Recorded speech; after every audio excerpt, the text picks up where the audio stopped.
Is your wife or husband, is somebody tracking you and doing it without your knowledge? Ken Vecchio is a Fox News analyst, and he's an attorney, who says that partners are tracking their spouses with apps on their phones, and sometimes the other party doesn't know about it. Good morning, Ken. How are you? Good. So tell me, how much of this is being done without one partner or the other knowing about it? You know, it's happening quite a bit. It's not like it's a pandemic, but it's a reality that's occurring. And 99+% of the time, the person who's being surveilled doesn't know about it because it's incredibly difficult to figure out unless you're suspicious and you bring it to an expert who can identify the device that's been put on your phone or the app. That's what I wanted to ask. How do you know? Is there a way you can do? How do you know if someone's tracking you? Well, there's probably an app for that, Ken. Is there an app for an app to find the app? Yeah, it might be. You've got a better chance of getting bit by a lobster than figuring out that you're being surveilled, unless you've been tipped off for some reason. Yeah. It's really the interesting question to me is what crimes are violated by instituting these types of devices, and a lot of people think that you could be guilty of like a federal stalking statute, but you can't, which is really interesting because stalking provides that the perpetrator has to have the intent to harass or intimidate the person that they're stalking, okay? But if you're doing this surreptitiously, you're trying to hide from your partner that you're surveilling them, so you can't have an intent to intimidate or harass them. So really you got to fall back on the federal wiretapping statute, and you can only be convicted of that in most states if one of the people, at least in the conversation, is not consenting to it. What does that mean? It means that if you and I are having a conversation and I'm secretly recording you, there's not a damn thing you can do about it in most states, including New York. That's New York, Well, it's interesting because I have to tell you, without giving up too much information, I don't want to expose this person, but I'm pretty sure I know someone who was arrested. There might have been like a divorce going on, and I'm pretty sure I know somebody who was arrested for putting software on his wife's phone.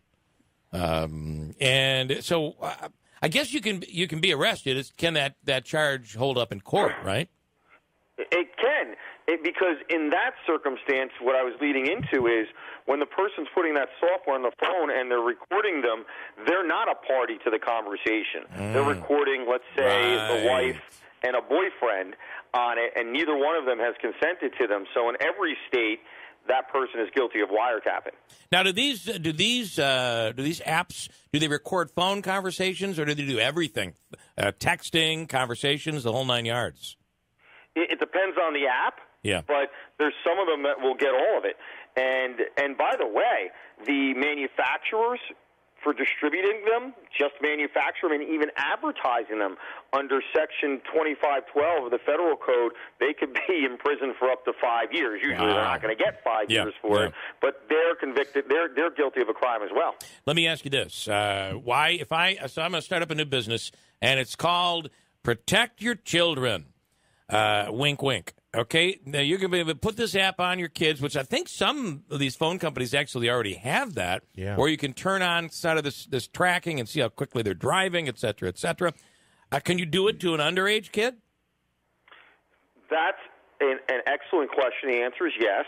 And if you're think about it, if you're the company that's manufacturing these items, if the government can't prove that you had the intent to sell these to people for conducting illegal surveillance, then they're not going to be prosecuted. But there's a lot of gray area here as where there's technological crimes, and I think we should be most careful about not wrongfully prosecuting people under these circumstances.